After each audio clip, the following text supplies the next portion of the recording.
फुलपरास विधानसभा के करहरा गाँव जे छै से प्रायः कम से कम 23 से जे छै से एकर आबादी छै और 11 नंबर के कहि रहल छथि। गुलजार देवी एठाम से विधायक छै जनता दल यूनाइटेड के और स्थिति जे छै से प्रायः 10 दिन बाद 12 दिन बाद जे छै कोन तरह के स्थिति छै से प्रायः हम सब जे स्थिति में चलि रहल छी ओ देख रहल छी। एठाम बिच्छू पानि में नाना तरह कीड़ा और हम एक बेर अश्विनी के कहबनि जे कने कैमरा पैन कऽ जे छै से उम्हर देखाबे घर जे छै से जीर्ण शीर्ण अवस्था में फूसक घर लोग सब पानि में छै ओहिठाम से लोग सब निकल के चलि गेल छथि सुरक्षित जगह पर।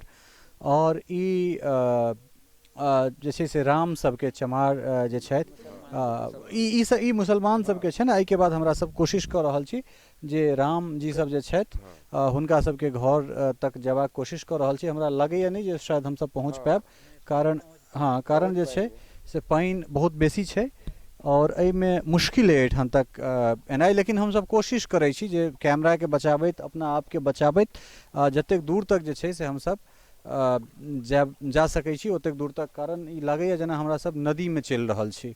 ई हमरा सब अखन फिलहाल जे जगह पर चलै छी ओ जे छै से घर छै ई सड़क छै और अहाँ देख रहल छी 13-14 दिन बाद जे छै से एठुनका ई स्थिति छै। प्रशासन के कम से कम ई चीज देखबाक चाही ओ जगह के पॉइंट आउट करबाक चाही जे एकटा वार्ड जकर जनसंख्या 2300 800 900 जे छै से एठाम 600 कहि रहल छै जे एठाम कम से कम वोटर छथि।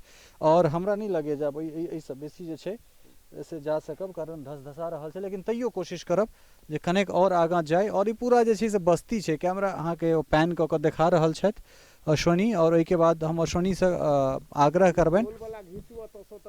हाँ निश्चित रूप से और कहि रहल छै जे उम्हर हम सब नहीं जा सकै छी। कम से कम कनेक अश्विनी एक रत्ती आगाँ आओ बचि के आब लेकिन बहुत पैर पिछड़ि रहल छै।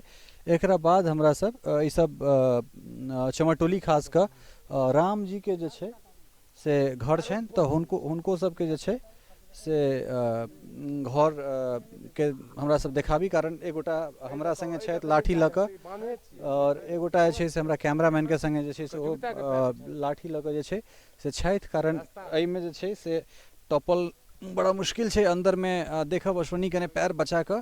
एहिमे बहुत रास किछु करची सब छै जाहिमे बड़ा दिक्कत भऽ रहल छै। और हम अश्विनी के कहबनि जे एहि तरफ के जे घर सब छै एहि घर सबके कम से कम हाँ एकरा सबके कनी जे छै से बढ़िया से एकरा विजुअल एकरा लेल जाए। और निश्चित रूप से ई प्रशासन के लेल जे छै से एकटा सबक जे आखिर कोन आदमी तक राहत जाए और कोन आदमी तक नहीं जाए। एहिसँ आगाँ प्राय हमरा सबके नहीं हैत जायल तऽ तेँ हमसब यात्रा के जे छै से एतहिए तक संपन्न करब। और हाँ अश्विनी के कहबनि जे कने एम्हर जे छै से अहाँके दहिना साइड बामा साइड में जे घर सब छै ओहि घर के कने कैमरा उठा कऽ ओकरा जूम कऽ कऽ ठीक छै हम अबै छी कोशिश करै छी चूँकि हम अहीं सबके लेल एलहुँ हैं।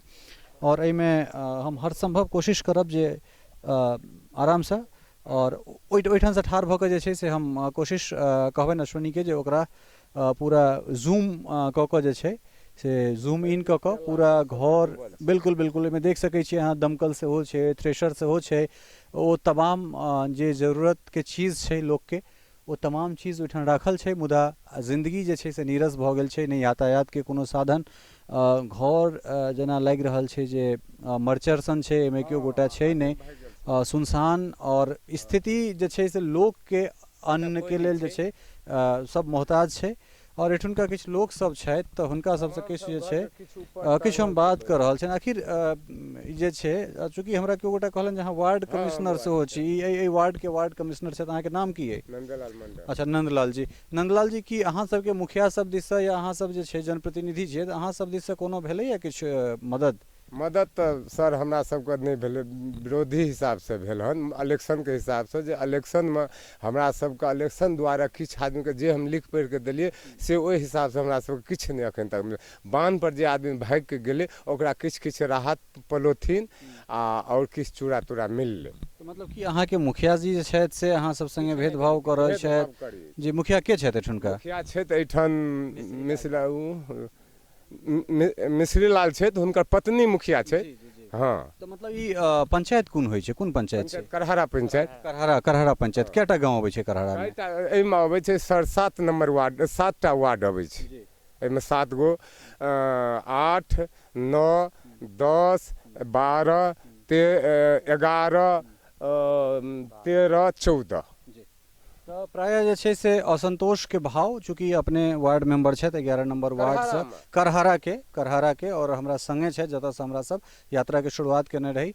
और हिनकर कथन छनि एनाहिए जे छै से एहिठुनका स्थानीय जे लोक सब छथि हुनको सबके ई कथन छलनि हैं जे मुखिया जे छै से हिनका सब संगे चुनावी रंजिश के शिकार बना कऽ जे छै से भेदभाव कयल जा रहल छनि, हिनका लोकनिक आरोप छनि। तो निश्चित रूप से प्रशासन के जे छै जिलाधिकारी के या सांसद वीरेंद्र कुमार चौधरी, विधायक एठुनका जे गुलजार देवी छथि हुनका सबके ई चीज संज्ञान में लेबाक चाही। और हमरा लगैए कम से कम 5-7 दिन 1 सप्ताह एठुनका स्थिति जस के तस बनल रहते, चूँकि नदी जे छै से पूरा ओवरफ्लो छै, पानि पूरा भरल छै, निकासी कतौ भऽ नहीं पाबि रहल छै।